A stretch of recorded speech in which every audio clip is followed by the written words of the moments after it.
Hey folks, JD here, and today we are going to go for flight 2 of the S70W.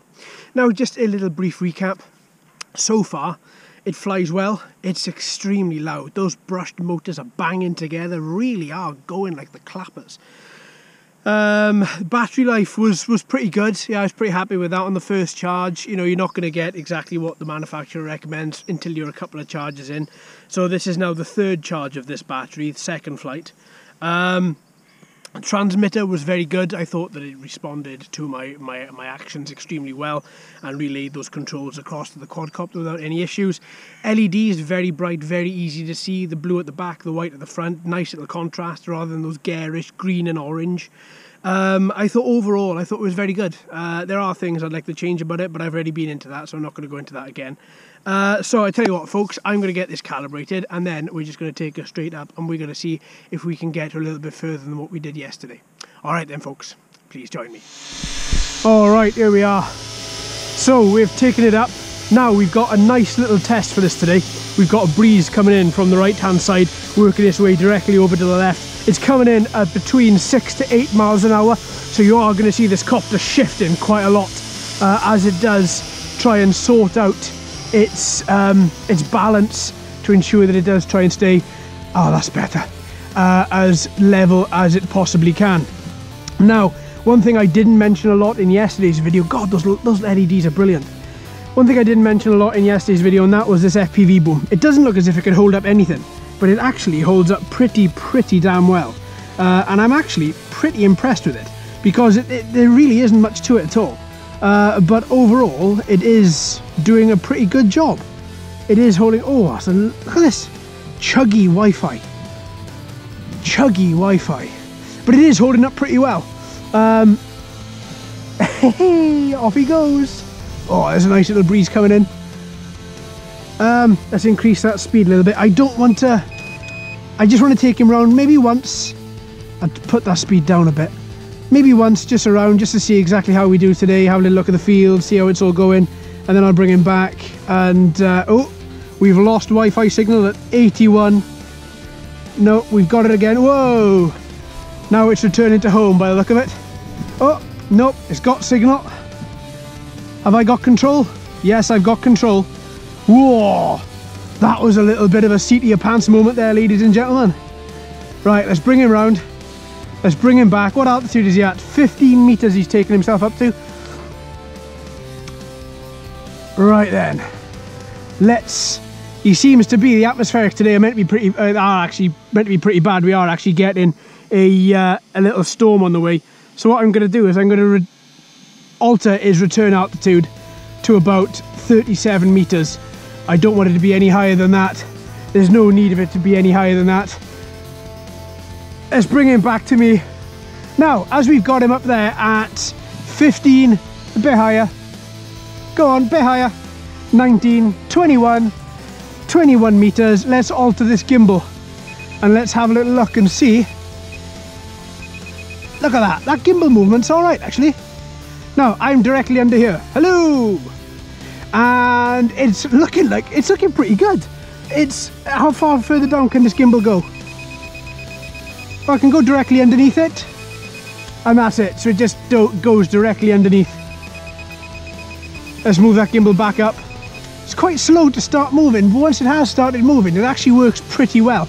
Now, what I wanted to focus on today was a little bit more of the features of this particular quadcopter. So what I'm going to do is I'm going to just move this speed down to its lowest possible speed, just because I don't want it to ruin the battery right the way through. And because we've already seen a lot of video, I'm going to stop that video recording. I'm still recording my screen though, I hope. Yep, so we should be good to go there. Now I'm going to just move this gimbal back up as well. Am I moving it the right way? Yes, I am. Hello, ladies and gentlemen. Right then, okay. So it's at this point, I'm going to try follow me, but I'm going to try it from the phone. So if I click follow me, right, okay. Oh, don't tell me this is going to work. Now, I'm not touching a thing. It's going backwards. You're going the wrong way, dude. You're going the wrong way. You do it. No, okay, I'm going to take it out of follow me. What I'm going to do for this, I'm going to take it up a little bit higher. I'm going to focus the camera on me. I'm going to try follow me again. So, follow me. It looks like it's holding. It's steady. Now I'm going to walk backwards. That's all I'm going to do. And oh, it's kind of swaying left to right. It kind of, no, it's kind of going off on one, so I'm going to stop it so I can regain control. I don't want that thing just going off and doing whatever it thinks it can do. But that was okay. That's a little bit better than what we've had if I activate it from the transmitter. But still, it's not fantastic. Now, obviously, with this storm coming in, it's probably a lot of atmospherics, so you're probably going to be putting this a little bit more off its game, which is why we kind of lost signal right the way down there. And we were only at 90 odd meters, whereas yesterday we went over to 100. I think it was 107. Right, so with that in mind, let's try a little bit of flight plan. So let's open this, let's see if I can get a signal. If I can't get a signal, it all depends, because I am using Wi-Fi. Can my phone actually do anything with this? Can I pinpoint my location? Now, I've never been successful with this, no matter where I've been. If I've gone back home to South Wales, wherever I've been, I've always tried a flight plan, and I've never really been successful in using Wi-Fi and GPS. Even though the two signal medias themselves should work side by side, I still haven't been that successful. Okay, let's turn that off. That doesn't look as if I am going to be successful at all there. Let's try it again. Can I just... my location? Can I move it a little way? No. I can't get that. No. Can I just do a little circle perhaps?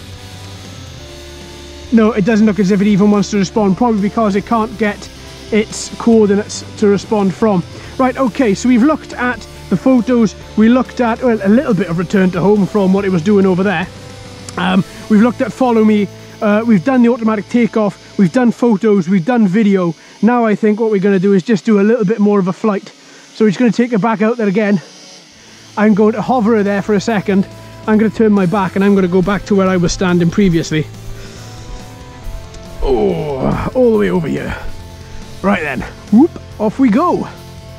Now, what are we at now? 6.5. Let's take her up a little bit. Let's increase that speed a little bit. Not too much though. I do notice that speed between. I don't know if this, if it goes in speed mode 1 or 2 or whatever. I'm gonna call it speed mode 1 and 2.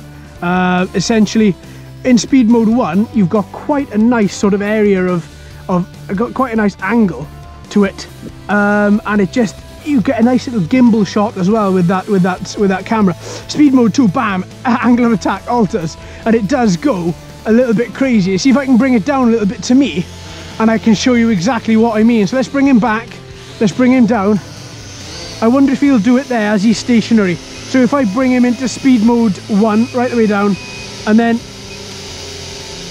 speed mode 2 looks a little bit like that. So speed mode 1 is quite gentle. Speed mode 2, 1 click. See, his angle of attack really does alter. Speed mode 3. Speed mode 4. Even more crazy on the angle there. And he is galloping across. Really is galloping across. Now, I'm sure some of you have noticed, I'm trying to keep this quadcopter at quite a distance away from me, because that noise really does annoy me. It's not like a nice whistle or whine like you get out of a brushless set. This is purely a very annoying sort of ball bearing on ball bearing scraping sound is what you can probably hear. If you can't, it's probably down to the audio suppression in the camera, in the mic, in which case I just described to you exactly what it sounds like. Just ball bearing scraping. Now, I wasn't too overly concerned yesterday after yesterday's flight, because yesterday's flight, oh, look at that go. Even in speed, it corners remarkably well. What's it like moving the gimbal at the same time as speeding? So can I move this gimbal up? What sort of area do we get? Whoop, whoop, whoop, whoop. You get to see a little bit in front of you. Oh, quite a lot actually. Oh, this wind is really battering the side of this, and it's reacting pretty well. But as you get with a larger copter, you know, you do get a bit of wallow, you do get a little bit of sway, which you need that extra stabilizer. I mean, if I bring it around me in a big loop, and then just shoot it forward, it circles remarkably well. It corners around you very, very nicely. But obviously there is a possibility as well that if a breeze does hit it at the same time as it corners, you are going to see it bank a little bit lower, so just be prepared for that. But all in all though, it's great to fly. Oh, there we go, low battery. So let's bring you down, fella. Whoa! Okay, you okay there? You're obviously having a bit of a moment there, pal, because that little bit of control, or little bit of lack of control that I had over it then, I tried to bring it straight down, it decided to go off one other direction. Right, let's bring you down. Let's move you forward a little bit. Let's turn you back to speed mode 1 so I can get a bit more control over you. Oh, and it's landed itself.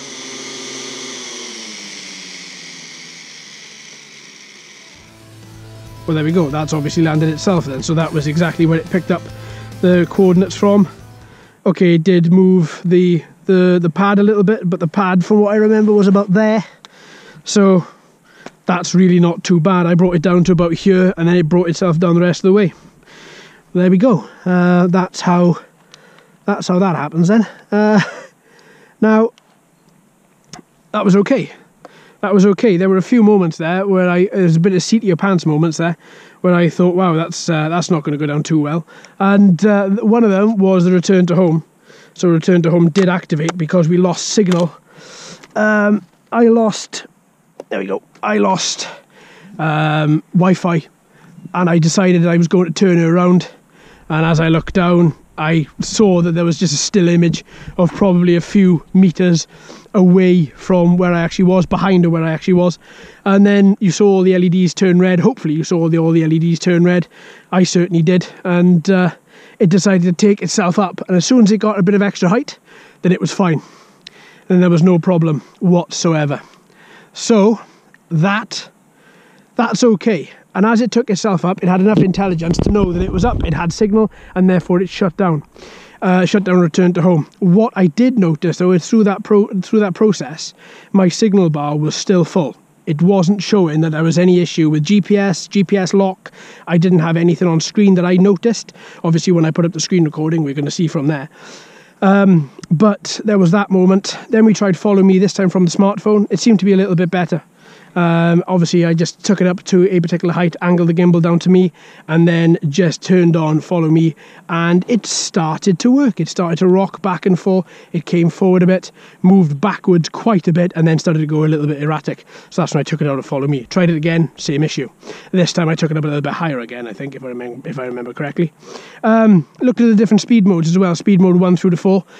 Yeah, very quick. This little thing is very quick, and that's the beauty. Oh, there we are. They are all stone cold. And when I say stone cold, I don't just mean, oh yeah, moderately tepid, otherwise I would have said. But no, I mean stone cold. They are freezing. There's no heat from them at all, which I find quite remarkable. But yeah, all in all, it's got its quirks. It's got its quirks. It has. And one of its quirks being that it's not great in Follow Me. If Follow Me does bother you, then stay away from this. Absolutely.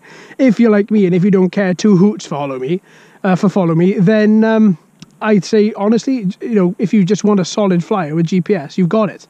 Now, we did have a few issues here today, as I said. We have got a storm incoming, and there's a possibility that is bringing atmospherics with it. No, because yesterday we were in the same place and we didn't have these issues. The only thing that's changed between now and then is the weather. So that's what I'm going to go for now. I am going to fly this a little bit later on, a couple of weeks down the line, and see exactly what we get. See if I can find a new location to fly this in as well. There we are, folks. I hope you've enjoyed. Thank you ever so much for watching and listening. I've been JD. You've been fantastic as always. If you haven't already, please like and subscribe.